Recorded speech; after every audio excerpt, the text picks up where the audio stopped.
Good morning sister. ஓம் சாந்தி. Good morning. ஓம் ம் சாந்தி. குஷியா இருக்கீங்களா? டபுள் குஷியா இருக்கேன் சிஸ்டர்.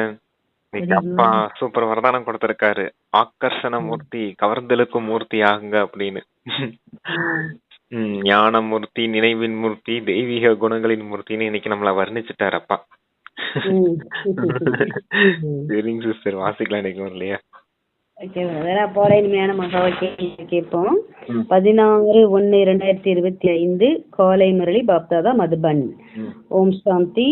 இனிமையான குழந்தைகளே, நினைவினுடைய சார்ட் அட்டவணை நீங்கள் எந்த அளவிற்கு நினைவில் இருப்பதற்கான பழக்கம் ஏற்பட்டு கொண்டே இருக்குமோ அந்த அளவிற்கு பாவம் அழிந்து கொண்டே செல்லும் கர்மாதீத்த நிலை அருகில் வந்து கொண்டே இருக்கும் அப்படின்னு கர்மாதீத்த நிலை அடைவதற்கு சார்ட் வைக்கிறதுல அப்பா நமக்கு சமைக்கை கொடுத்துருக்காங்க.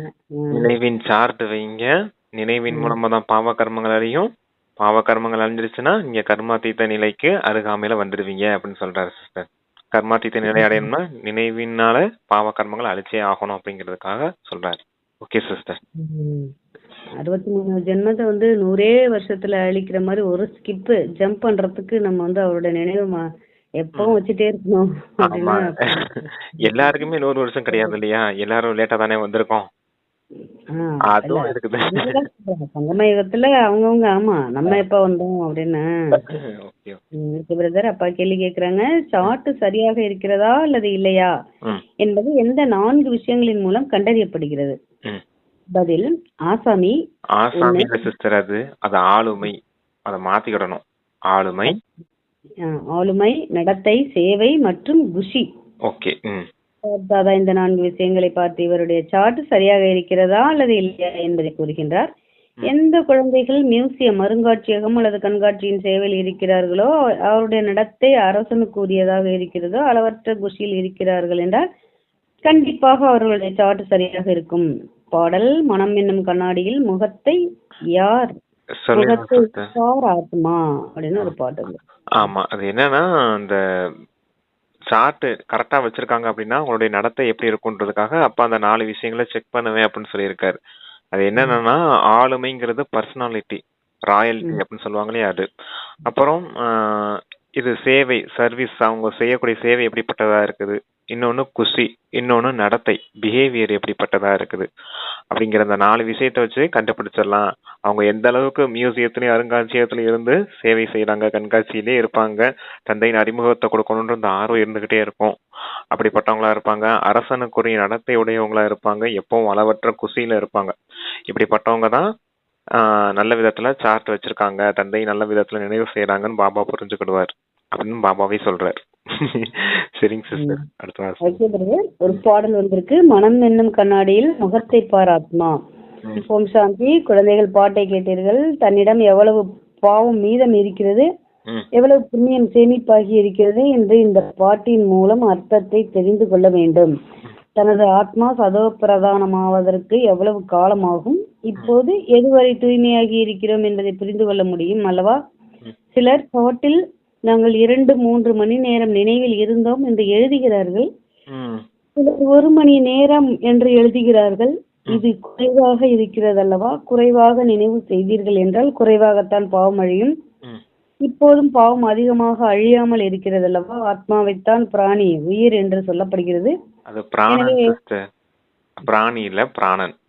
ஓகே, ஆத்மாவைத்தான் உயிர், பிராணன் அப்படி சொல்லுவாங்க இல்லையா, அது சொல்றாங்க. அப்படி ஆத்மாவைத்தான் உயிர் என்று சொல்லப்படுகிறது. எனவே ஹே ஆத்மா, இந்த கணக்கின்படி போனால் எவ்வளவு பாவம் அழியும் என்று தங்களிடமே கேளுங்கள் என்று பாபா கூறுகிறார். நாம் எந்த அளவிற்கு புண்ணிய ஆத்மாவாக ஆகியுள்ளோம் என்பது சார்ட்டின் மூலம் தெரிகிறது. கர்மாதீத்த நிலை கடைசியில் தான் ஏற்படும் என்பதை பாபா புரிய வைக்கிறார். நினைவு செய்து பழக்கமாகிவிட்டால் பிறகு அதிக பாவம் அழிய ஆரம்பித்துவிடும். நாம் எந்த அளவுக்கு பாபாவின் நினைவில் இருக்கிறோம் என்று தங்களை சோதிக்க வேண்டும். இதில் பொய் புரட்டு சொல்வதற்கான விஷயம் இல்லை. அதாவது இதில் தங்களை சோதிக்க வேண்டியுள்ளது. பாபாவிற்கு தங்களுடைய சார்ட்டை எழுதி கொடுத்தீர்கள் என்றால் சார்ட் சரியாக இல்லையா என்பதை பாபா உடனே சொல்வார். அதாவது நினைவுல கரெக்டா இருக்கீங்களா இல்லையான்னு சிலர் சொல்றாங்க. 1 மணி நேரம் இருக்கீங்க, 2 மணி நேரம் இருக்கீங்க, 3 மணி நேரம் இருக்கும் அப்படிலாம் சொல்றாங்க. ஆனா நினைவின் சார்ட் கரெக்டா கொடுக்கணும் அப்படிங்கிறதுக்காக சொல்றாரு சிஸ்டர். நினைவுல இருந்தாதான் பாவ கர்மங்கள் அழியும். நீங்க புண்ணிய ஆத்மா ஆக வேண்டியது இருக்குது, அப்ப பாவ கர்மங்கள் அழிக்கணும்னா நினைவுல இருக்க வேண்டியது இருக்குது. உண்மையான சார்ட் கொடுங்க அப்படின்னு சொல்றாரு. அப்படி சார்ட் கொடுக்காட்டினாலும் பாபா அந்த சொன்னாலே 4 விஷயம் கேள்வி பதில்ல அதை வச்சு கண்டுபிடிச்சிரு உங்களுடைய சார்ட் எப்படி இருக்குதுன்றத அடுத்து சொல்ல வருவார். சரி, வாசிங்க சிஸ்டர். என்றால் சார்ட் சரியாக இல்லையா என்பதை பாபா உடனே சொல்வார். ஆளுமை, நடத்தை, சேவை மற்றும் குஷியை பார்த்து இந்த சார்ட் எப்படி இருக்கிறது என்று பாபா உடனே புரிந்து கொள்கிறார். வினாடிக்கு வினாடி யாருக்கு நினைவு இருக்கும், யார் மியூசியம் அல்லது கண்காட்சியின் சேவையில் இருக்கிறார்களோ அவர்களுக்கு இருக்கும் மியூசியத்தில் முழு நாளும் வந்து போய் கொண்டு இருப்பார்கள். டெல்லியில் நிறைய பேர் வந்து கொண்டிருப்பார்கள். அடிக்கடி பாபாவின் அறிமுகம் கொடுக்க வேண்டி இருக்கிறது. யாருக்காவது விநாசம் ஆவதற்கு சில வருடங்களே இருக்கிறது என்று நீங்கள் சொல்கிறீர்கள் என்றால் என்று வைத்துக் கொள்வோம். அது எப்படி அப்படி இருக்க முடியும் என்று கேட்பார்கள். உடனே இது என்ன நாங்களா சொல்கிறோம் என்று சொல்ல வேண்டும். பகவானுடைய மகா வாக்கியம் அல்லவா இது, பகவானுடைய மகா வாக்கியம் கண்டிப்பாக சத்தியமானதாகத்தான் இருக்கும் அல்லவா. எனவே அடிக்கடி இது சிவபாபாவின் ஸ்ரீமத் என்று சொல்ல வேண்டும் என பாபா புரிய வைக்கிறார். நாங்கள் சொல்லவில்லை. அது உலகத்தின் விநாசம் நடக்க போது நம்ம சொல்றத அவங்க இது எப்படி நீங்க கரெக்டா சொல்றீங்க அப்படின்னு மற்றவர்கள் கேட்பாங்க இல்லையா. அப்ப நீங்க கரெக்டா இது நாங்களா சொல்லிட்டு இருக்கோம், இது பரமாத்மாவே நேரடியா வந்து சொல்றாரு, இது பரமாத்மாவுடைய ஸ்ரீமத்துன்னு சொல்லுங்க. அந்த வார்த்தையை அடிக்கடி சொல்லும் போதுதான் அவங்க புரிஞ்சுக்கிடுவாங்க அப்படிங்கிற. நாமளா சொல்றோம்னு நினைச்சுக்கிட்டு விநாசம் ஆக போகுதுன்னு உலகம் முழுக்க ஏற்கனவே நிறைய புரளி கிளம்பிருச்சு இல்லையா. இதுக்கு முன்னாடி வந்தவங்க கூட சொல்லிட்டு தானே இருந்தாங்க. இப்ப சயின்டிஸ்ட் கூட அடிக்கடி சொல்லிட்டு தானே இருக்காங்க. அப்ப இதுவும் சகஜமா கடந்து போயிடுவாங்க அப்படிங்கிறதுக்காக இது பரமாத்மாவுடைய ஸ்ரீமத்துங்கிறத அடிக்கடி சொல்லிட்டே இருங்க. அப்புறத்தாவது அவங்க மனசுல பதியும். அப்ப நம்மளும் முயற்சி செய்ய வேண்டியது இருக்குது அப்படின்னு புரிஞ்சுக்கிடுவாங்க அப்படிங்கிறதுக்காக சொல்றாரு சிஸ்டர். சரிமா. பாபா புரிய வைக்கிறார். நாங்கள் சொல்லவில்லை, இது அவருடைய ஸ்ரீமத்தாகும். அவர் சத்தியமானவர் அல்லவா. முதலில் பாபாவின் அறிமுகத்தை கண்டிப்பாக கொடுக்க வேண்டியுள்ளது. எனவேதான் பாபா ஒவ்வொரு சித்திரத்திற்கு கீழேயும் பகவானுடைய சிவபகவானுடைய மகா வாக்கியம் என்று எழுதுமாறு கூறியுள்ளார். எங்களுக்கு எங்கே தெரியும், அவர் சரியாகத்தான் சொல்வார் அல்லவா. பாபா கூறியுள்ளார், ஆகையினால் நாங்கள் கூறுகிறோம். இந்நாள் விநாசமும் விரைவாக நிகழும் என்று வருவதை உரைத்திருக்கிறார் என்று நாளேடுகளில் அவ்வப்போது போடுகிறார்கள். நீங்கள் எல்லையற்ற தந்தையின் குழந்தைகள் ஆவீர்கள். பிரஜாபிதா பிரம்மா குமாரிகள் என்றால் எல்லையற்றவர்கள் அல்லவா. நாங்கள் எல்லையற்ற தந்தையின் குழந்தைகள் என்று நீங்கள் சொல்லுங்கள். அவர்தான் தூய்மையற்றவர்களை தூய்மையாக்குபவர், ஞானக்கடலாக இருக்கின்றார். முதலில் இந்த விஷயத்தை புரிய வைத்து உறுதியாக்கிவிட்டு பிறகு முன்னேற வேண்டும். யாதவர் கௌரவர்கள் போன்றவர்கள் விநாச காலத்தில் அன்பற்ற புத்தி என்று சிவபாபா கூறியுள்ளார். சிவபாபாவின் பெயரை பயன்படுத்தி கொண்டே இருந்தீர்கள் என்றால் இதில் குழந்தைகளுக்கும் நன்மையாகும். சிவபாபாவைத்தான் நினைவு செய்து கொண்டே இருப்பார்கள். பாபா உங்களுக்கு என்ன புரிய வைத்திருக்கிறாரோ அதை நீங்கள் மற்றவர்களுக்கும் புரிய வைத்துக் கொண்டே இருங்கள். ஆக சேவை செய்யக்கூடியவர்களின் சார்ட் நன்றாக இருக்கும். முழு நாளிலும் 8 மணி நேரம் சேவையில் சுறுசுறுப்பாக இருக்கிறார்கள். 1 மணி நேரம் ஓய்வெடுப்பார்கள். இருந்தாலும் 7 மணி நேரம் சேவையில் இருக்கிறார்கள் அல்லவா. எனவே அவர்களுடைய பாவ கர்மங்கள் அதிகம் அழிந்திருக்கும் என்று புரிந்து கொள்ள வேண்டும். நிறைய பேருக்கு அடிக்கடி பாபாவின் அறிமுகத்தை கொடுக்கிறார்கள் என்றால் கண்டிப்பாக எப்படிப்பட்ட சேவாதாரி குழந்தைகள் பாபாவிற்கும் பிரியமானவர்களாக இருப்பார்கள். அப்படிப்பட்ட சேவாதாரி குழந்தைகள் பாபாவிற்கும் பிரியமானவர்களாக இருப்பார்கள். ஓகே சிஸ்டர், அந்த சேவைக்காக சொல்றாரு. 8 மணி நேரம் நீங்க பாபாவின் நினைவுல இருக்கணும், இல்ல பாபாவினுடைய அதாவது இந்த ஈஸ்வரிய கவர்மெண்ட்டுக்காக சேவை செய்யுங்க அப்படின்னு சொல்றாரு இல்லையா. அப்ப 8 மணி நேரம் சேவை செய்யறாங்க அப்படின்னா, காலையில இருந்து சாயந்தரம் வரைக்கும் சேவை செய்யறாங்க அப்படின்னா 1 மணி நேரம் ரெஸ்ட் எடுத்திருப்பாங்க. சாப்பிட்றதுக்கு ஏதோ ரெஸ்ட் ரூம் போறதுக்கு ஏதோ ரெஸ்ட் எடுத்திருப்பாங்க. மிச்சம் 7 மணி நேரம் சேவையில தானே இருந்திருப்பாங்க. அப்ப பாபாவின் நினைவு கூடவே இருந்திருக்கும் இல்லையா. அதான் சேவாதாரி குழந்தைகள் மீது தந்தைக்கு அன்பு இருக்குது அப்படின்னு சொல்றாரு. அன்பு புத்தி உடையவர்கள் அப்படின்னு சேவாதாரி குழந்தைகளை சொல்றாரு. யாதவர்களுக்கும் கௌரவர்களுக்கும் அன்பற்ற புத்தின்னு சொல்லியிருந்தார் இல்லையா முன்னாடி. அதாவது தந்தையின் அறிமுகம் இல்லாதவர்கள், தந்தைய நிராகரிச்சவங்க, எங்களுக்கு இதெல்லாம் வேணான்னு நிராகரிச்சவங்க அப்படிங்கிறது தான் அந்த அன்பற்ற புத்தி உடையவர்கள்னு சொன்னாரு. அதனாலதான் பாபா ஒவ்வொரு சித்திரத்துக்கு அடியிலையும் சிவபகவானுடைய மகா வாக்கியம் அப்படின்னு எழுதி வைங்க அப்படின்னும் போதுதான் உங்களுக்கு சிவபகவானே நேரடியா வந்து இந்த விஷயங்களை புரிய வைக்கிறார் அப்படின்னு சொல்றதுக்கு ஈஸியா இருக்கும் அப்படிங்கறத சொல்றாரு சிஸ்டர். சரி, நிறைய பேருக்கு நன்மை செய்கின்றார். இரவும் பகலும் நாம் அதிகமானவர்களுக்கு நன்மை செய்ய வேண்டும் என்ற சிந்தனையே இருப்பதை பாபா பார்க்கின்றார். நிறைய பேருக்கு நன்மை செய்வது என்றால் தங்களுக்கே நன்மை செய்கிறார்கள் என்பதாகும். யார் நிறைய பேருக்கு நன்மை செய்கிறார்களோ அவர்களுக்குத்தான் ஸ்காலர்ஷிப், அதாவது தந்தையின் உதவி கிடைக்கும். இதுதான் குழந்தைகளுடைய வேலையாகும். சீக்கிராக ஆகி நிறைய பேருக்கு வழியை சொல்ல வேண்டும். முதலில் இந்த ஞானத்தை முழுமையாக தாரணை செய்ய வேண்டும். யாருக்கும் நன்மை செய்யவில்லை என்றால் அவர்களுடைய அதிர்ஷ்டத்தில் இல்லை என்று புரிந்து கொள்ளப்படுகிறது. பாபா எங்களை இந்த உலகாய வேலையில் இருந்து விடுவீங்கள், நாங்கள் இந்த ஆன்மீக சேவையில் ஈடுபட வேண்டும் என்று கேட்கிறார்கள். உண்மையில் இவர் சேவைக்கு தகுதியானவரா, பந்தனங்களிலிருந்து விடுபட்டவராகவும் இருக்கிறாரா என்று பார்க்கிறார். பிறகுதான் 500, 1000 சம்பாதிப்பதற்கு பதிலாக இந்த சேவையில் ஈடுபட்டு நிறைய பேருக்கு சேவை செய்யுங்கள் என்று கூறுவார். பந்தனங்களிலிருந்து விடுபட்டவராக இருந்தால் மட்டுமே பாபா சேவாதாரிகளை பார்த்தால் வழி சொல்வார். சேவாதாரி குழந்தைகளை இங்கே அங்கே என்று அழைத்து கொண்டே இருக்கிறார்கள். பள்ளியில் குழந்தைகள் படிக்கிறார்கள் அல்லவா, அது போல இது கூட படிப்பாகும். இது ஒன்றும் சாதாரண அறிவுரை அல்ல. சத்தியமானவர் என்றால் சத்தியத்தை பேசக்கூடியவர் ஆவார். நாங்கள் ஸ்ரீமத்துப்படி இதை தங்களுக்கு புரிய வைக்கின்றோம். சொல்றீங்களா? அதான் 500, 1000த்துக்காக போய் வேலை செய்யறது. யாராவது பந்தனத்துல இருந்து விடுபட்டவங்களா இருந்தாங்கன்னா இப்படி 500, 1000த்துக்கும் போய் சேவை செய்யறது, அதாவது வேலை செய்யறத நிப்பாட்டிட்டு வந்து யஜ்யத்துக்காக சேவை செய்யுங்கன்ற வழியை பாபா கொடுப்பார். அதுவும் குறிப்பா பாப்பாரு, அவங்க எல்லா பந்தனத்துல இருந்து விடுபட்டு இருக்காங்களா, தனியா இருக்காங்களா அப்படின்றத பார்த்துதான் அப்பா அந்த வழி சொல்லுவேன் அப்படின்னு சொல்றாரு. ஏன்னா வீட்டுல இல்லறவாசிகளா இருப்பாங்க. இல்லறவாசிகளுக்கு அப்படி சொல்ல முடியாது இல்லையா? நீங்க சம்பாதிக்காதீங்க, சம்பாதிக்காம நீங்க வந்து யஜ்யத்தை சேவை செய்யுங்க அப்படின்னு சொல்ல முடியாது இல்லையா? வீட்டுல மனைவி இருப்பாங்க, குழந்தைகள் இருப்பாங்க, தாய் தந்தையர் இருப்பாங்க, அவங்க எல்லாம் பராமரிக்கிறதுக்கு பணம் தேவையில்லை இல்லையா? அவங்களுக்குலாம் அப்படி சொல்ல மாட்டேன், யாருக்கும் பந்தனங்கள் இல்லாதவர்கள் தான் அப்படி சொல்லுவேன் அப்படின்னு சொல்றாரு பாபா. ஈஸ்வருடைய வழி உங்களுக்கு இப்போதுதான் கிடைக்கிறது.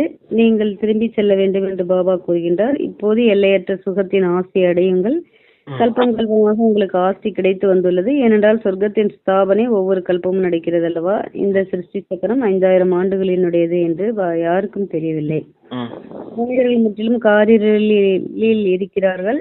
நீங்கள் இப்போது பிரகாசமான வெளிச்சத்தில் இருக்கிறீர்கள். சொர்க்கத்தை பாபா தான் ஸ்தாபனை செய்வார். வைக்கோல் போருக்கு பழைய உலகத்திற்கு தீ வைத்த பிறகும் கூட அஞ்ஞான உறக்கத்தில் உறங்கிக் கொண்டிருக்கிறார்கள் என்று பாடப்பட்டுள்ளது. எல்லையற்ற தந்தை ஞானக்கடலாக இருக்கிறார் என்பதை குழந்தைகளாகி நீங்கள் தெரிந்துள்ளீர்கள். உயர்ந்திலும் உயர்ந்த தந்தையின் காரியமும் உயர்ந்ததாக இருக்கிறது. ஈஸ்வரன் வல்லமை படைத்தவர், எது வேண்டுமானாலும் செய்ய முடியும் என்பது கிடையாது. இதுவும் நாடகத்தில் ஆரம்பமும் முடிவும் மற்றும் உருவாக்கப்பட்டுள்ளது. அனைத்தும் நாடகத்தின்படிதான் நடக்கிறது. போர் போன்றவைகளில் எவ்வளவு பேர் இறக்கிறார்கள், இதுவும் நாடகத்தில் பதிவாகியுள்ளது. இதில் பகவான் என்ன செய்ய முடியும்? பூகம்பங்கள் போன்றவை நிகழ்கிறது என்றால் பகவானே என்று எவ்வளவு பேர் புலம்புகிறார்கள். ஆனால் பகவான் என்ன செய்ய முடியும்? வந்து விநாசம் செய்யுங்கள் என்று பகவானை நீங்கள் தான் அழைத்தீர்கள். புதிய உலகை ஸ்தாபனை செய்து மற்ற அனைத்தையும் அழியுங்கள் என்று தூய்மையற்ற உலகத்தில் அழைத்தீர்கள். நான் செய்வதில்லை, இது நாடகத்தில் பதிவாகியுள்ளது. தேவையற்ற ரத்தம் சிந்தும் விளையாட்டாக இருக்கிறது. இதில் காப்பாற்றுவது போன்ற விஷயமே இல்லை. தூய்மையான உலகத்தை உருவாக்குங்கள் என்று நீங்கள் சொன்னீர்கள். அப்படி என்றால் கண்டிப்பாக தூய்மையற்ற ஆத்மாக்கள் சென்று விடுவார்கள், இருக்க மாட்டார்கள் அல்லவா? சிலர் முற்றிலுமாக புரிந்து கொள்வதே இல்லை. ஸ்ரீமத் என்பதன் அர்த்தமும் புரிந்து கொள்வதில்லை. பகவான் என்றால் என்ன சொல்றீங்களா பிரதர்? ஆமா, சொல்லலாம் சிஸ்டர். அந்த விநாசத்தை பத்தி சொன்னாரு பாபா. வைக்க பிறப்புக்கு அந்த தீ வச்சதுக்கு அப்புறமும் இன்னும் அஞ்ஞான உறக்கத்துல உறங்கிக்கிட்டு இருக்காங்க அப்படின்னு சொல்றாரு. அதாவது விநாசம் ஆக போகுதுன்னு தெரிஞ்சதுக்கு அப்புறமும் இன்னும் அஞ்ஞான உறக்கத்துல உறங்கிக்கிட்டு இருக்காங்க, சொன்னாலும் புரிஞ்சுக்கிறது இல்லை அப்படிங்கறதுக்காக சொல்றாரு சிஸ்டர். இது கல்பமா நடந்துட்டு இருக்குது அப்படின்னு சொல்றாரு. 5000 வருஷத்தின் டிராமா இப்ப இறுதி நேரம் வந்தாச்சு. நீங்க எல்லாரும் பிரகாசத்துக்கு போக போறீங்க, அதாவது சொர்க்கத்துக்கு போக போறீங்க, இந்த பகலுக்கு போக போறீங்க. இன்னும் மனிதர்கள் இந்த இரவுலேயே மூழ்கி இருக்காங்க அப்படின்றத சொல்றாரு சிஸ்டர். இது பரமாத்மாவுடைய ஸ்ரீமத் விநாசம் ஆக போகுதுன்னு சொல்றது. அந்த ஸ்ரீமத்னா என்னன்னு கூட புரிஞ்சுக்கிறது இல்ல. ஸ்ரீமத்னா உயர்ந்த வழி, உயர்ந்தவர்களா மாறுறதுக்கான வழி சொல்றாரு பாபா. அந்த உயர்ந்த வழினா என்னன்னு கூட மனிதர்கள் புரிஞ்சுக்கிறது இல்லைன்னு சொல்றாரு சிஸ்டர். சரி வாசிங்க. எந்த குழந்தையாவது சரியாக படிப்பதில்லை என்றால் நீ கல்புத்திக்காரன் என்று தாய் தந்தையர் சொல்வார்கள். சத்தியுகத்தில் அப்படி சொல்வதில்லை. கலியுகத்தில் கல்புத்திக்காரர்கள் தான் இருக்கிறார்கள். இங்கேயும் தெய்வீக புத்தி உடையவர்கள் யாரும் இருக்க முடியாது. இன்றைக்கு பாருங்கள், மனிதர்கள் என்னென்ன செய்து கொண்டிருக்கிறார்கள். ஒரு இதயத்தை எடுத்துவிட்டு வேறொன்றை பொருத்தி வைக்கிறார்கள். நல்லது, இவை உழைத்து இதை செய்தீர்கள், நல்லது, இவ்வளவு உழைத்து இதை செய்தீர்கள், ஆனால் இதனால் என்ன பலன்? அதிகம் போனால் இன்னும் கொஞ்ச நாட்கள் வாழ்வார்கள். நிறைய மந்திர வித்தைகளை கற்றுக்கொண்டு வருகிறார்கள். ம். இவ்வளவு முயற்சி செய்து இதை செய்தார்கள். இதனால் எந்த பலனும் இல்லை. நாங்கள் தூய்மையற்ற உலகத்தில் இருந்து மிகவும் தூய்மையுடையவர்களாக ஆகிவிட்டோம். எங்களை தூய்மையான உலகத்திற்கு எஜமானவர்களாக ஆக்குங்கள் என்றுதான் பகவானை நினைவு செய்கிறார்கள். ம். சீக்கிரத்தில் நோய் போன்ற துக்கமான விஷயங்கள் இருப்பதில்லை. இப்போது நீங்கள் யோகாவின் மூலம் எவ்வளவு உயர்ந்த பதவியை அடைகிறீர்கள். இங்கேயும் கூட மனிதர்கள் படிப்பின் மூலம்தான் உயர்ந்த பட்டங்களை பெறுகிறார்கள். இந்த குஷியில் இருக்கிறார்கள், மிகுந்த குஷியில் இருக்கிறார்கள். இவர்கள் இன்னும் கொஞ்ச நாட்களுக்கு மட்டுமே இருப்பார்கள் என்பதை குழந்தைகளாக நீங்கள் தெரிந்துள்ளீர்கள். பாவங்களின் சுமை தலையில் அதிகம் இருக்கிறது. நிறைய தண்டனைகள் அனுபவிப்பார்கள். சொல்றீங்களா பிரதர்? இல்ல வாசிங்க சிஸ்டர் நீங்க. இதயம் பத்தி எல்லாம் சொன்னாரு. ஆமா, அது அந்த ஹாஸ்பிட்டல்ல இப்ப இருக்க அந்த டாக்டர்ஸ் எல்லாம் இப்ப இதயத்தை கூட மாத்தி வச்சிடுறாங்க. அதனால என்ன பிரயோஜனம்? மந்திர வித்தைகள் நிறைய கத்து வச்சுக்கிறாங்க. அதனால என்ன பிரயோஜனம்? கொஞ்ச காலத்துக்கு வேணா உயிரோட இருப்பாங்க, கொஞ்ச காலத்துக்கு வேணா அல்ப கால சுகம் கிடைக்கும் அந்த மந்திர வித்தையினால. அந்த கொஞ்ச காலத்துக்கு வேணா அந்த ஆரோக்கியம் இருக்கும். அப்புறமேல் மறுபடியும் தமோ பிரதான சரீரம் எப்படியும் சரீரத்தை விட்டுட்டு ஆத்ம வெளியேறிதானே ஆகணும். இதனால எந்த பிரயோஜனமும் இல்லை. ஆனா தந்தை கொடுக்கக்கூடிய இந்த ஞான யோகத்தின் மூலமா இப்போ நீங்க ஆரோக்கியமா உடையவர்களா இருப்பீங்க. சொர்க்கத்திலயும் நல்ல உயர்ந்த பதவி செல்வந்தர்களா ஆயிடுவீங்க இல்லையா? ஆரோக்கியம் செல்வம் ரெண்டையும் பத்தி சொல்றாரு சிஸ்டர். ஓகே சிஸ்டர், நீங்க வாசிங்க. மந்திர வித்தை கத்துக்கிறாங்க. எதுக்காக கத்துக்கிறாங்க? பணம் சம்பாதிக்கிறதுக்கு தான் கத்துக்கிறாங்க. ஆரோக்கியமா இருக்கிறதுக்கு தான் ஹாஸ்பிட்டல்ல போய் ஹார்ட்டை மாத்தி வச்சுக்கிறாங்க. அதான் ஆரோக்கியம் மற்றும் செல்வத்துக்கான விஷயத்த சொல்றாரு. ஓகே சிஸ்டர், சரி. பாவங்களின் சுமை தலையில் அதிகம் இருக்கிறது. நிறைய தண்டனைகள் அனுபவிப்பார்கள். தங்களை தூய்மையற்றவர்கள் என்று சொல்கிறார்கள் அல்லவா? விகாரத்தில் செல்வதை பாவம் என்று புரிந்து கொள்வதில்லை. பாவாத்மக்களாக ஆகிறார்கள் அல்லவா? கிரகஸ்த குடும்பம் ஆசிரமம் அனாதி காலமாக இருந்து வருகிறது என்று சொல்கிறார்கள். சத்தியம் திரேதாயுகத்தில் தூய்மையான குடும்ப ஆசிரமம் இருந்தது என்று புரிய வைக்கப்படுகிறது. பாவ ஆத்மாக்கள் இருக்கவில்லை, இங்கே பாவ ஆத்மாக்கள் இருக்கிறார்கள். எனவே துக்கமுடையவர்களாக இருக்கிறார்கள். இங்கே அல்பகால சுகமாகும். வியாதி வந்தது என்றால் இறந்தார்கள். மரணம் வாயை பிளந்து கொண்டு நிற்கிறது. திடீரென்று இதயம் நின்று விடுகிறது. இங்கே காக்கை நட்சத்திரத்துக்கு சமமான சுகமாகும். அங்கே உங்களுக்கு அளவற்ற சுகமாகும். நீங்கள் முழு உலகத்திற்கு எஜமானர்களாக ஆகின்றீர்கள். எந்த விதமான துக்கமும் இருக்காது, வெப்பமும் இருக்காது, குளிரும் இருக்காது. எப்போதும் காலமாக இருக்கும். தத்துவங்கள் கூட கட்டுப்பாட்டில் இருக்கிறது. சொர்க்கம் தான். இரவு பகலுக்கு உண்டான வித்தியாசம் இருக்கிறது. தூய்மையான உலகத்தை ஸ்தாபனை செய்யுங்கள், எங்களை தூய்மையாக்குங்கள் என்ற சொர்க்கத்தை ஸ்தாபனை செய்வதற்காகத்தான் நீங்கள் பாபாவை அழைக்கின்றீர்கள். எனவே ஒவ்வொரு சித்திரத்திற்கு கீழேயும் சிவபகவானுடைய மகா வாக்கியம் என்று எழுதியிருக்கட்டும். இதன் மூலம் அடிக்கடி சிவபாபா நினைவிற்கு வருவார். சொல்லிடலாத பாபா இல்லறத்தின் ஆசிரமத்தை படைக்கிறதுக்கு தான் வந்திருக்காரு. சன்னியாச தர்மம் கிடையாது. நீங்க சன்னியாசியா போயிடுங்கன்னு சொல்லல. இல்லறத்தின் ஆசிரமத்தை படைக்க வந்திருக்காரு. சொர்க்கத்துல எல்லாரும் இல்லறவாசிகளா தான் இருந்தீங்க. அப்ப இல்லறம் அப்படின்றப்ப அங்க தூய்மை இருந்துச்சு. அதனால அது ஆசிரமம் போல இருந்துச்சு. ஆனா இங்க பாருங்க, துவாபர கலியுகத்துல நரகத்துல பாருங்க எப்படி இருக்குது அப்படின்னா தூய்மையற்ற இல்லற ஆசிரமமா இருக்குது. அதனாலதான் வாழ்க்கையே சிரமமா போயிருச்சு அப்படின்றதுக்கு சொல்றாரு சிஸ்டர். இங்கிட்ட துக்கம் அசாந்தி வந்துருச்சு, அங்க சுகம் சாந்தி கிடைச்சதுக்கு ஆதாரம் அங்க தூய்மையா இருந்தது. இங்க துக்கம் அசாந்தி வந்ததுக்கு காரணம் இந்த தூய்மையற்ற நிலையில போனது அப்படின்னு சொல்றாரு. ஆனா ரெண்டுமே இல்லற ஆசிரமத்தின் வாழ்க்கையை தான் பாபா இங்க கத்துக் கொடுக்குறேன் அப்படின்னு சொல்றாரு. இங்க தூய்மைக்கான விஷயத்தை இல்லற ஆசிரமமா படைச்சது. நம்மளுடைய மனம் புத்தி தேக உணர்வுக்கு வசமானதுனால அப்படி தூய்மையற்ற நிலையில போயிட்டீங்க அப்படின்னு சொல்றாரு. அதாவது அந்த சொர்க்கம் நரகத்துக்கு அந்த பகல் இரவுக்கான வித்தியாசத்தை சொல்றாரு சிஸ்டர். சரிங்க சிஸ்டர். Okay brother. ஞானத்தையும் கொடுத்து கொண்டே இருப்பார். அருங்காட்சியகம் அல்லது கண்காட்சியின் சேவையில் ஞானம் மற்றும் யோகம் இரண்டுமே நடக்கிறது. நினைவில் இருப்பதன் மூலம் போதை அதிகரிக்கும். நீங்கள் தூய்மையாக ஆகி முழு உலகத்தையும் தூய்மையாக்குகின்றீர்கள். நீங்கள் தூய்மையாக ஆகும்போது கண்டிப்பாக உலகமும் தூய்மையானதாக வேண்டும். கடைசியில் தீர்ப்பு நேரமாக இருக்கின்ற காரணத்தினால் அனைவருடைய கணக்கு வழக்கம் முடிகிறது. உங்களுக்காக நான் புதிய உலகத்தின் திறப்பு விழா செய்ய வேண்டியுள்ளது. பிறகு கிளைகள் திறந்து கொண்டே இருக்கிறார்கள். தூய்மையாக்குவதற்காக புதிய உலகம் சத்தியுகத்தின் அஸ்திவாரத்தை பாபா அல்லாமல் வேறு யாரும் இட முடியாது. எனவே அப்படிப்பட்ட பாபாவை நினைவும் செய்ய வேண்டும் அல்லவா? நீங்கள் அருங்காட்சியகம் போன்றவற்றின் திறப்பு விழாவை பெரிய மனிதர்களின் மூலம் செய்விக்கிறீர்கள் என்றால் அவர்கள் குரல் ஓங்கி ஒலிக்கும். இங்கே இவர்களும் வருகிறார்கள் என்று மனிதர்கள் புரிந்து கொள்வார்கள். சிலர் நீங்கள் எழுதி கொடுங்கள், நாங்கள் பேசுகிறோம் என்று சொல்வார்கள். அதுவும் தவறாகும். நல்ல விதத்தில் புரிந்து கொண்டு சரளமாக வழக்கமானது போல பேசினால் மிகவும் நன்றாக இருக்கும். சிலர் கருத்துக்கள் மாறாமல் துல்லியமாக இருக்கட்டும் என்று எழுதி வைத்துக் கொண்டு சொல்கிறார்கள். குழந்தைகளாக நீங்கள் சாதாரணமாக பேசுவது போல் புரிய வைக்க வேண்டும். உங்களுடைய ஆத்மாவில் ஞானம் முழுவதும் இருக்கிறது அல்லவா, பிறகு நீங்கள் மற்றவர்களுக்கு கொடுக்கின்றீர்கள். இருங்க சிஸ்டர் சொல்லிடலாம். அது அப்படி சொர்க்கத்தை எப்படி திறந்து வைக்கிறாரு அப்படின்னா, திறப்பு விழா போல ரிப்பன் கட் பண்ணி நம்மள திறந்து வைக்கிறாரு சொர்க்கத்தின் வாசலை. நீங்க எப்படி இங்க மியூசியம்லாம் திறந்து வைக்கிறீங்க ரிப்பன் கட் பண்ணி, அது போல தந்தை வந்து சொர்க்கத்தின் வாசலை திறந்து வைக்கிறேன் இப்படி அப்படின்னு சொல்றாரு. ஓகே சிஸ்டர், அடுத்து இந்த சேவையை பத்தி சொன்னார். நீங்க எப்ப அந்த கருத்துக்கள் மாறாம இருக்கட்டும்ன்றதுக்காண்டி அப்படியே மனப்பணம் பண்ணி ஒப்பிக்கிறீங்க, அப்படிலாம் இருக்கவே கூடாது அப்படின்னு சொல்றாரு. நீங்க சாதாரணமா மனிதர்கள்ட்ட எப்படி பேசுறீங்க அதே போல சகஜமா ஞானத்தை சொல்லுங்க, அதுதான் அம்பு போல தைக்கும். இங்க எவ்வளவு சகஜமா ஞானத்தை சொல்றாங்க, இவ்வளவு ஈஸி தானா அப்படின்னு புரிஞ்சுக்கிடுவாங்க இல்லையா. கருத்து மாறாம அப்படியே படிச்சு ஒப்பிச்சுட்டு இருந்தோம்னா அவங்களுக்கு என்ன புரியும்? ஓ இதுக்கெல்லாம் நிறைய படிக்கணும் போல நினைச்சுக்கிடுவாங்க அப்படின்றதுக்காக சொல்றாரு. சகஜமா புரிய வைங்க, அப்படின்னாதான் உங்களுக்கு ஈஸியா புரியும். இவ்வளவு சிம்பிள் தானா அப்படிங்கறதுக்காக சொல்றாங்க. அதாவது மியூசியம் அங்கெல்லாம் புரிய வைக்கிறோம் இல்லையா, அதுக்காக அந்த சகஜமா பேசுறது மாதிரி சொல்லி புரிய வைங்க அப்படிங்கிறார். சரிங்க சிஸ்டர், அடுத்து. பிரஜைகள் அதிகரித்துக் கொண்டே செல்கிறார்கள், மக்கள் தொகையும் அதிகரித்துக் கொண்டே செல்கிறது அல்லவா, அனைத்தும் வளர்ந்து கொண்டே செல்கின்றன. மரம் முழுவதும் உளுத்து போய்விட்டது. யார் நம்முடைய தர்மத்தை சேர்ந்தவர்களாக இருக்கிறார்கள் அவர்கள் மீண்டும் வருவார்கள். வரிசை கிரமம் என்பது இருக்கிறது. அனைவரும் ஒரே மாதிரி படிக்க முடியாது.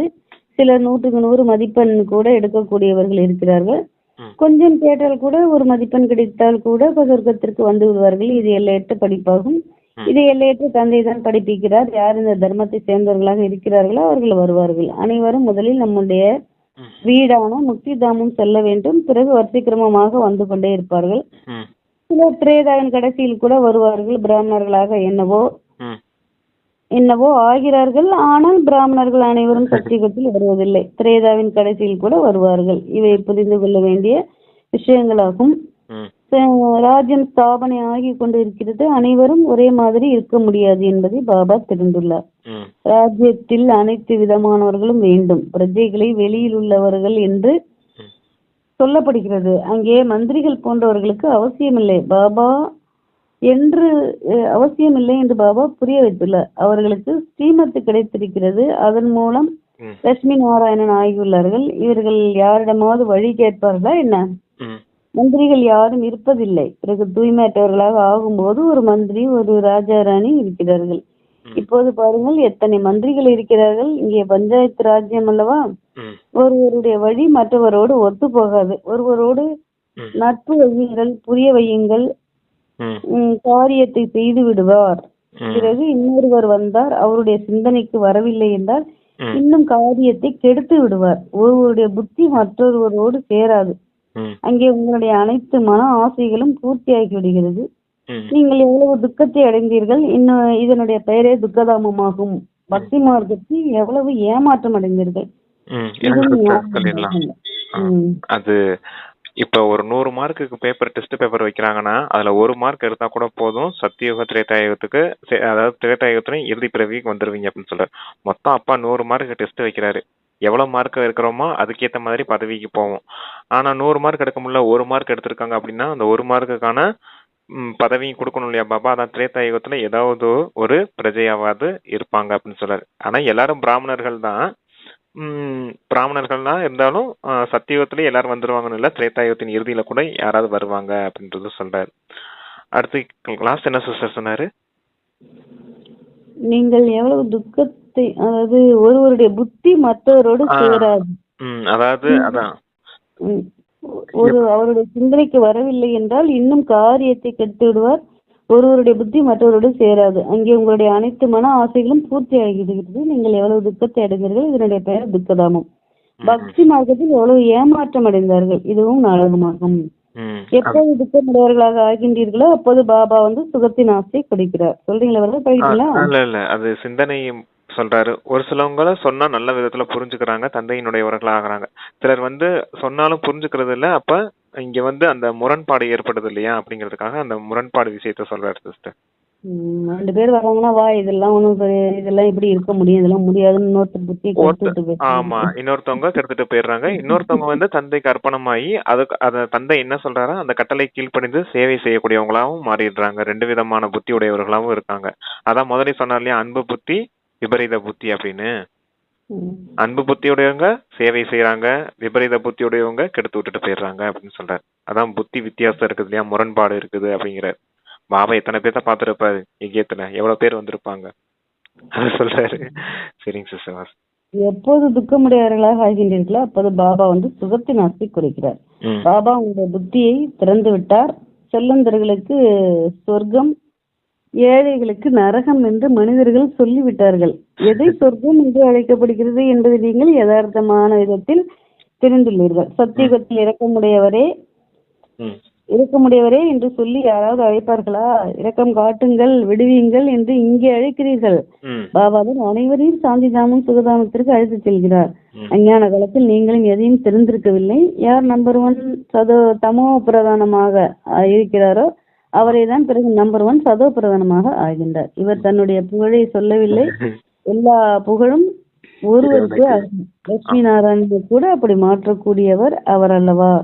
உயர்ந்தவர் பகவான் ஆவார். அவர் மாற்றுவதும் உயர்ந்தவர்களாகத்தான், அனைவரும் உயர்ந்தவர்களாக ஆக மாட்டார்கள் என்பதை பாபா தெரிந்துள்ளார். சொல்றீங்களா? அந்த பிரம்ம பாபா வாய் மூலமா சிவபாபா சொல்லிட்டு இருக்காரு இல்லையா, யாரு தமோ பிரதானமா இருந்த இந்த பிரம்மா பாபா தான் நாளைக்கு நம்பர் 1 சத்துவ பிரதானமான கிருஷ்ணனா மாறப்படாரு அப்படின்னு சொல்லும் போது என்னன்னு புரிஞ்சுக்கிடுவாங்க, இவருடைய புகழ் இவரே பேசிக்கிட்டு இருக்காரு அப்படின்னு சொல்லிடுவோம் இல்லையா. அதுக்காக எல்லா புகழும் இறைவனுக்கு தான், இவருக்கு ஒண்ணும் கிடையாது அப்படிங்கறத அடுத்த வார்த்தையிலேயே சொல்றாருப்பா. இவரை பத்தி புகழ்ந்து பேசுறேன்னு நினைக்காதீங்க, உண்மையான விஷயத்த தான் சொல்றேன், சத்தியமான பாபா இல்லையா அப்படின்றத சொல்றேன். எல்லோரும் இறந்தலாக ஆக மாட்டார்கள் என்பதை பாபா தெரிந்துள்ளார். இருந்தாலும் முயற்சி செய்ய வேண்டும். இங்க நீங்க மறுநிலையிலிருந்து நாராயணனாக வருகிறீர்கள். பாபா நாங்கள் சொர்க்கத்தின் ராஜ்யத்தை அடைவோம் என்று சொல்கிறார்கள். நாங்கள் சத்யநாராயணனின் உண்மையான கதையை கேட்க வந்துள்ளோம். உங்களுடைய வாயில் குலோப் ஜாமுன் இருக்கட்டும், அதாவது இனிமே இருக்கட்டும், அதாவது இனிமையா பேசணுங்கிறாரு அப்படி சொல்றாரு. நாங்க லட்சுமி நாராயணன் ஆக போறோம் பாபா அப்படின்னு சொல்லும் போது உங்க வாயில குலோப் ஜாமுன் அப்பா சொல்றேன். லட்சுமி நாராயணன் ஆக போறீங்களா, அப்ப உங்க வாயில சர்க்கரைன்னு சொல்லுவாங்க இல்லையா, அது போல சொல்றாரு. பாபாக்கு அனைவரும் லட்சுமி நாராயணனாக ஆக முடியாதல்லவா? ராஜ்யம் ஸ்தாபனை ஆகி கொண்டிருக்கிறது. ராஜவம்சத்தில் பிரஜைகள் வம்சத்தில் நிறைய பேர் வேண்டும். ஆச்சரியமாக கேட்பார்கள், மற்றவர்களுக்கு சொல்வார்கள், கையை விட்டு விட்டு சென்று விடுவார்கள், பிறகு திரும்பி வந்து விடுகிறார்கள்.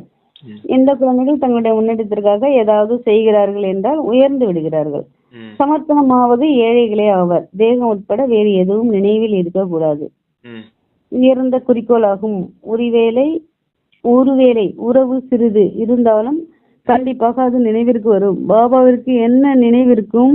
முழு நாளும் எல்லையற்றதில் தான் புத்தி இருக்கிறது. எவ்வளவு உழைக்க வேண்டியிருக்கிறது. என்னுடைய குழந்தைகளிலும் கூட உயர்ந்த மத்தியமா கீழானவர்கள் இருக்கிறார்கள் என்று பாபா கூறுகிறார். வேறு யாராவது வந்தாலும் கூட இவர் தூய்மையற்ற உலகத்தவர் என்று புரிந்து கொள்கிறார். இருந்தாலும் யஜ்யத்தின் சேவை செய்கிறார்கள் என்னும் போது மதிப்பளிக்க வேண்டியுள்ளது. நீங்க என்ன சொல்றாருன்னா, தூய்மையற்ற உலகத்தவர். பிரம்மா பாபா தன்னுடைய வாழ்க்கையை பத்தி சொல்லிட்டு இருக்காரு. அதாவது அவர் குடும்பத்துல இருக்கவங்க கூட சத்துவ ரஜோத்தம நிலையில இருக்காங்க அப்படின்னு சொல்றாரு. சேவாதாரிகளா புரிஞ்சுக்க கூடியவங்களா இருக்காங்க. நாராயண் தாதாவை பத்தி குறிப்பிட்டு சொல்லுவாங்க இல்லையா, அவங்க கூட இடையிலேயே போயிட்டாங்க, கை விட்டுட்டு போயிட்டாங்க அப்படின்னு சொல்லுவாங்க இல்லையா. அப்புறம் திரும்பி பாபா அவ்வியத்தமானதுக்கு அப்புறம் தான் திரும்பி வந்தாங்க அப்படின்னு எல்லாம் சொல்றாங்க இல்லையா. முதல்ல வரவங்க நல்லா கத்துக்கிறாங்க, அடுத்தவங்களுக்கும் சொல்லி நல்ல விதத்துல புரிய வைக்கிறாங்க, அப்புறம் பாபா கையை விட்டுட்டு போயிடுறாங்க அப்படின்னு சொல்றது அந்த விஷயத்துக்காக சொல்றாரு பாபா. என்னோட இந்த பாபாவோட குடும்பத்தோட கூட இப்படி வரிசை கிரமமா இருக்கட்டும் அப்படின்னு சொல்றாரு. இறுதியில எல்லாரும் வந்து வருவாங்க அப்படிங்கிறதுக்காக சொல்றாங்க சிஸ்டர். புரிந்து கொள்கிறார்கள். யஜ்யத்தின் சேவை மதிப்பளிக்க வேண்டி இருக்கும் இல்லையா. அதான் அதாவது தந்தைக்கு அதான் பிரம்மா பாபாவுக்கு எப்பவும் புத்தி எல்லையற்ற விஷயத்துலதான் இருக்கும், தன்னுடைய குடும்பத்தின் விஷயத்துல இருக்காது அப்படிங்கிறதுக்காக சொல்றாரு. தேகம் உட்பட அனைத்தையும் மறந்துருங்க, சிவபாபா நினைவுலே இருங்க அப்படின்னு சொல்றாங்க இல்லையா. அதான் குடும்பத்தை எல்லாம் மொத்தமா மறந்துட்டாரு பாபா. அவங்க பின்னாடிலாம் எனக்கு புத்தி போறது இல்ல, எப்பவும் எல்லையற்ற விஷயத்துலதான் இருக்குது. அதே போல குழந்தைகளும் இருக்கணும் அப்படிங்கிறதுக்காக சொல்றாங்க. ம். Okay sister. பாபா பாபா யுக்தியானவர் இல்லை என்றால் இது அமைதியின் ஸ்தம்பம், புனிதத்திலும் புனித ஸ்தம்பமாகும். ம். இங்கே தூய்மையிலும் தூய்மையான பாபா அமர்ந்து முழு உலகத்தையும் தூய்மையாக மாற்றுகிறார். இங்கே தூய்மையற்றவர்கள் யாரும் வர முடியாது. ம். ஆனால் தூய்மையற்றவர்கள் அனைவரையும் தூய்மையாக்கவே வந்துள்ளோம். இந்த விளையாட்டில் எனக்கும் நடிப்பு இருக்கிறது என்று பாபா கூறுகிறார். அச்சா, நல்லது அப்படின்னு முரளி நிறைவேற்றுகிறார். ம். இந்த நாடகத்துல எனக்கும் இந்த பாட்டு இருக்குது, தூய்மையற்றவர்களை தூய்மையாக்கக்கூடியவர் பாபா அப்படின்னு. இங்க தூய்மையற்றவர்கள் யாரும் வர முடியாது, இருந்தாலும் நான் இந்த பாட்டு செய்யறதுக்காக வந்திருக்கேன் அப்படின்னு சொல்றாரு. அதாவது யஜ்யத்துக்குள்ள யாரும் தூய்மையற்றவர்கள் யாரும் இந்த இடத்துக்கு வர முடியாது, ஏன்னா இது புண்ணியத்தின் ஸ்தம்பம், அமைதியின் ஸ்தம்பம் இல்லையா அப்படின்னு சொல்றாரு. அப்ப என்னுடைய காரியம் என்ன, இந்த டிராமா படி நான் இங்க வந்து இந்த பாட்டு பண்ண வேண்டியது இருக்குது அப்படின்னு சொல்றாரு சிவபாபா. சரிங்க சிஸ்டர். யஜ்யத்துக்குள்ள வர முடியாது, ஆனா கீதா பாடசாலையில தூய்மையற்றவர்களை தானே போய் ஆமா, கிளாஸ் பாடம் எடுக்க முடியும். அதனால மதுபனுக்கு போக முடியாதுன்னு சொல்றாரு. ம். ஏன்னா சென்ட்ரல் சிஸ்டர் நடத்தையெல்லாம் பார்த்து தானே கூட்டிட்டு போவாங்க, தூய்மையா இருக்காங்களா. நம்ம ஞானம் கேட்டு ஒரு வருஷம் கழிச்சு தானே நம்மள சென்டர் இதுக்கு மதுபன் அனுப்புறாங்க. ஆமா. ஓகே சிஸ்டர், அதை சொல்லியிருந்தாங்க. அப்புறம் அந்த இது சொல்லியிருந்தாரு பாத்தீங்களா, 1 மார்க் எடுத்தா கூட திரேதாயுகத்தின் இறுதியில உங்களுக்கு இது கிடைக்கும் அப்படின்னு, திரேதாயுகத்துல இறுதியில ஏதோ ஒரு பதவி கிடைக்கும் அப்படின்னு. இது இப்ப ரீசெண்டா நடந்துச்சு சிஸ்டர் எங்க வீட்டுல கூட.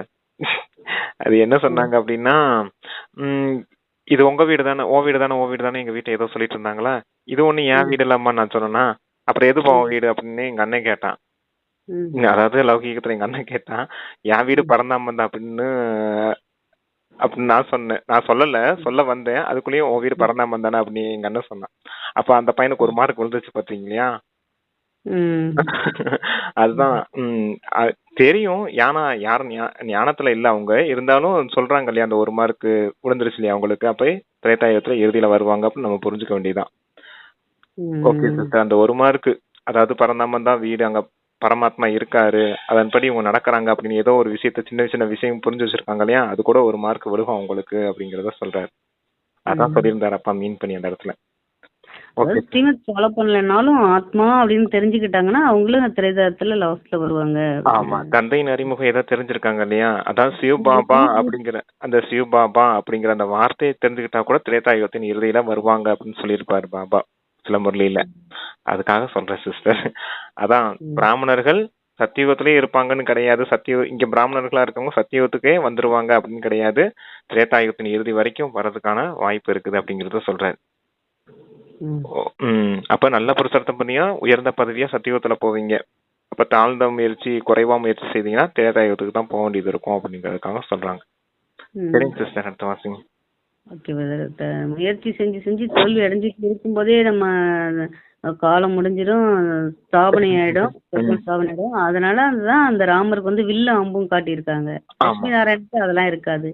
ராமனுக்கு வில்லு அம்பும் காட்டியிருக்காங்கன்னா முயற்சி செஞ்சுட்டு இருக்கும் போதே உங்களால வந்து ஃபுல்லா சம்பூர்ணமாக முடியல, அதனால வந்து அதை முயற்சி பண்ணிட்டு. அது வந்து என்னன்னா வில்லு அம்பும் காமிச்சிருக்கிறது எதுக்குன்னா, போராடிக்கிட்டே இருப்பாங்க மனம் புத்தியோட, எப்ப பார்த்தாலும் போராட்டம் இருந்துகிட்டே இருக்கும், யுத்தம் நடத்திக்கிட்டே இருப்பாங்க, மனசை கண்ட்ரோல் பண்ணணும்னு இது போராடிக்கிட்டே இருப்பாங்க. அதனாலதான் நீங்க போர் வீரர் ஆகாதீங்க, யோகி ஆகுங்கன்னு சொல்லுவார்.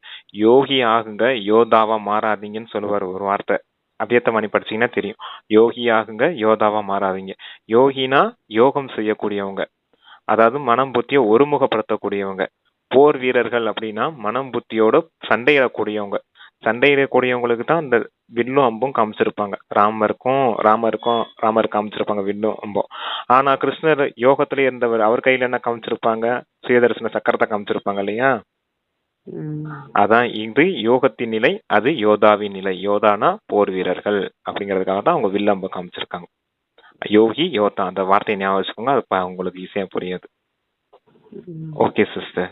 இனிமையிலும் இனிமையான காணாமல் போய் கண்டெடுக்கப்பட்ட செல்ல குழந்தைகளுக்கு தாயும் தந்தையுமான பாப்தாதாவின் அன்பு நினைவுகளும் காலை வணக்கமும். ஆன்மீக குழந்தைகளுக்கு ஆன்மீக தந்தையின் நமஸ்தே. தாரணைக்கு 2 பாயிண்ட்ஸ் சொல்லியிருக்காங்கப்பா. தாரணைக்கு ஃபர்ஸ்ட் பாயிண்ட், தங்களுடைய சார்ட்டை பார்த்து எவ்வளவு புண்ணியம் சேர்ந்திருக்கிறது, ஆத்மா இந்த அளவிற்கு சதப்பிரதமாக ஆகியுள்ளது என்று சோதனை செய்ய வேண்டும். நினைவில் இருந்து அனைத்து கணக்கு வழக்குகளையும் முடிக்க வேண்டும். ஃபர்ஸ்ட் வந்து நினைவுக்காக சொல்லியிருக்காரு, அதனாலதான் நினைவுல இருந்து பாவ கர்மங்கள் அழிங்க கர்மாத்தீத நிலையை அடையணும் அப்படிங்கறத சொல்லியிருக்காங்க. சரி, அடுத்து சிஸ்டர். செகண்ட் பாயிண்ட் ஸ்காலர்ஷிப், அதாவது தந்தையிடமிருந்து உதவி பெறுவதற்காக சேவாதாரியாக ஆகி நிறைய பேருக்கு நன்மை செய்ய வேண்டும். பாபாவிற்கு பிரியமானவர்களாக ஆக வேண்டும். டீச்சராக ஆகி நிறைய பேருக்கு வழி சொல்ல வேண்டும் அப்படின்னு 2 பாயிண்ட்ஸ் தாரணை டீச்சர் ஆகி நிறைய பேருக்கு சேவை செய்யணும் அப்படின்னு சொல்லியிருக்காரு. Okay sister. அது சேவை நினைவு. ஃபர்ஸ்ட் பாயிண்ட் நினைவு, செகண்ட் பாயிண்ட் சேவைக்காக சொல்லியிருக்காரு. பிரதர். அது போயிடுச்சு. வரதானம் மஞ்சரம் பிரதர்.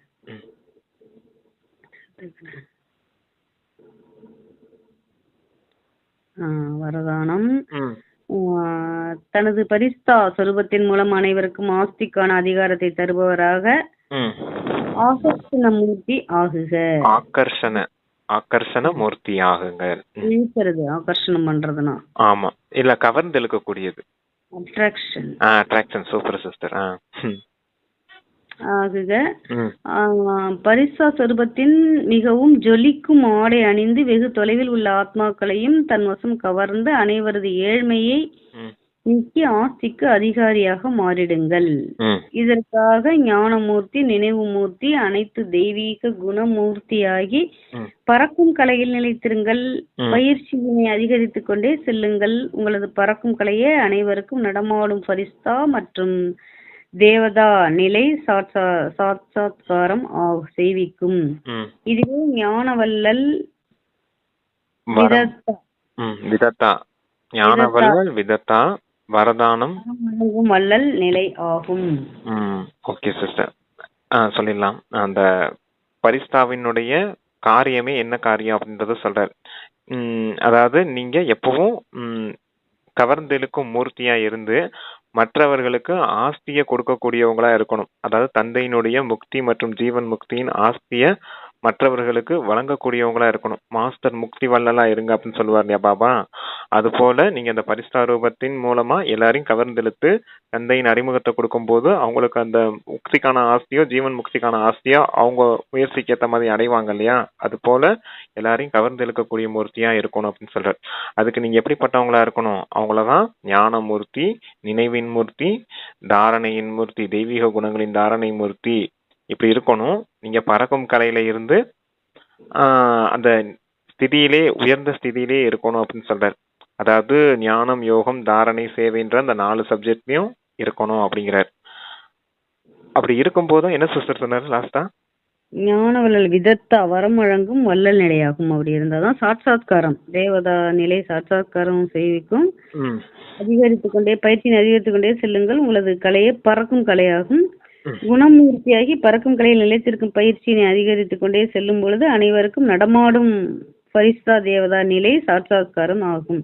இதுவே ஞானவல்லல் விதத்தா வரம் வழங்கும் வல்லல் நிலை என்று சொல்லப்படுகிறது அப்படின்னு வரதானத்துக்கு அந்த மூர்த்தி இருக்கு இல்லையா, ஞான மூர்த்தி, நினைவின் மூர்த்தி, தெய்வீக குணங்களின் மூர்த்தி, இந்த பறக்கும் கலையின் ஸ்திதி இருக்குது இல்லையா. இது இருக்கும் போது எப்படிப்பட்டவங்களா இருப்பீங்க அப்படின்னா எல்லாருக்கும் காட்சி அளிக்கக்கூடியவங்களா இருப்பீங்க. பரிஸ்தாவின் காட்சியோ தேவதைகளின் காட்சியோ மற்றவர்களுக்கு கிடைக்கும். அப்ப அந்த அந்த உங்களுடைய சொரூபத்தின் மூலமா சேவை செய்யுங்க அப்படின்றத சொல்றாரு. இப்படிப்பட்டவங்களதான் வல்லல், ஞான வல்லல், வரமளிக்கும் வல்லல்னு சொல்ல முடியும் அப்படின்னு சொல்லியிருக்காங்க சிஸ்டர். ஓகே. ஸ்லோகன் சொல்லியிருக்காங்க. பிறரது மனோபாவங்களை புரிந்து கொள்ள எப்போதும் மன்மனாபவ நிலையில் நிலைபெறுங்கள். பிறரது மனோபாவங்களை புரிந்து கொள்ள எப்பொழுதும் மன்மனாபவ நிலையில் நிலைத்திருங்கள். மனதின் உணர்வுகளை, பிறருடைய மனதின் உணர்வுகளை புரிஞ்சுக்கணும், பிறர் மனசுல என்ன இருக்குதுன்னு தெரிஞ்சுக்கணும் அப்படின்னாலே நீங்க மன்மனாபவ நிலையில இருக்கணும் அப்படின்னு சொல்லியிருக்காரு. மன்மனாபவ ஸ்டேஜ் அப்படின்னா மொத்தமா 0 ஸ்டேஜ். பிறர் மனசு எப்படி இருக்கும்? அங்க பாரம் இருக்கும். ஒரு பாரம் இருக்குதுன்னா பாரம் இல்லாத இடத்துல அதனுடைய ஃபீலிங்ஸ் அனுபவம் ஆகும் இல்லையா சிஸ்டர்.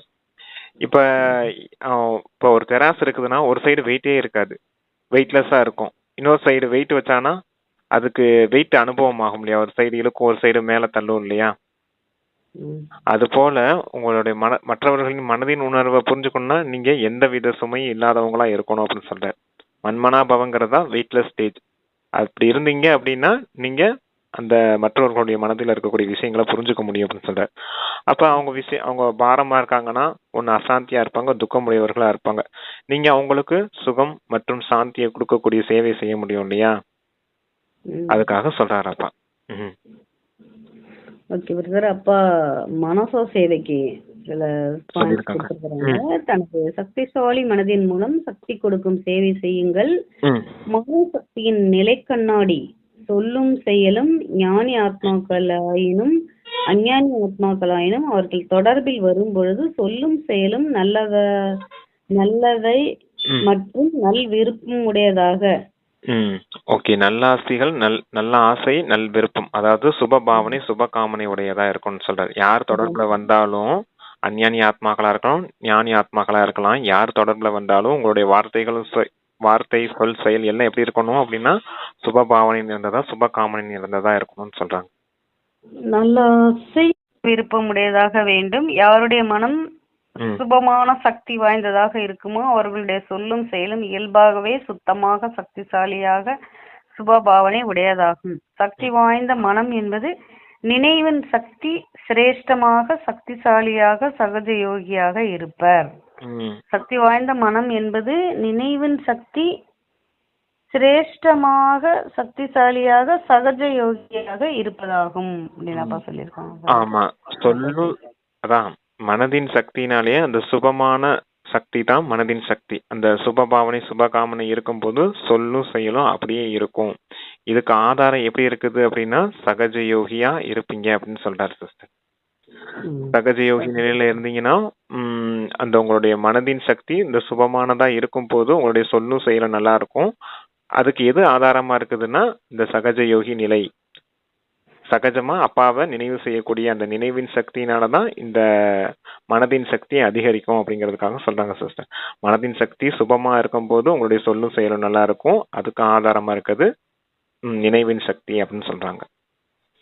சக்தி வாய்ந்த மனம் என்பது நினைவின் சக்தி எப்படி இருக்கணும்னா சிரேஷ்டமாகவும் சக்திசாலியாகவும் சகஜ யோகியாகவும் இருப்பதுதான் சக்தி வாய்ந்த மனம். ஓகே, அதுதான் சிஸ்டர். மனதின் சக்தி தான் சுபமான சக்தி. அந்த மனதின் சக்தி எப்படிப்பட்டதா இருக்கணும்? சுப பாவனை, சுப காமனை நிறந்ததா இருக்கணும். மனம் எப்படி இருக்குதோ அப்புறம் தானே எண்ணம் ஃபர்ஸ்ட், அடுத்ததானே சொல்லு செய்யலும். அப்ப மனம் அந்த நினைவின் சக்தினால நிரம்பி கூடவே அந்த மனதின் சக்தி சுபபாவனையினால நிரம்பி இருக்கும் போது சொல்லும் செயலும் நல்லா இருக்கும் அப்படிங்கிறதுக்காக சொல்றார். அதுக்கு நீங்க சகஜ யோகியா இருக்கணும் அப்படிங்கறது சொல்றார். ஓகே சிஸ்டர், அது கொஞ்சம் கிரிட்டிக்கலான அவ்வியக்த சமிக்கை தான். அதை இன்னும் 4 முறை படிச்சாதான் புரியும் எல்லாருக்கும். Okay sister. மனம் எப்படி இருக்கும் அப்படின்னு சொல்லியிருக்காரு. அதுக்கு அந்த 3 பாயிண்ட். நினைவின் சக்தி எப்படி இருக்கும், அதுதான் சக்தி வாய்ந்த மனம். இப்படி இருந்துச்சுன்னா எப்படி இருந்துச்சுன்னா சிரேஷ்டமா சக்திசாலியா சகஜ யோகியா இருந்ததுன்னா அது சக்தி வாய்ந்த மனம். சக்தி வாய்ந்த மனத்துல வர நினைவோட சக்தி இப்படி இருக்கணும் அப்படின்னு. Okay sister, thank you. Thank you Baba. நன்றி பாபா.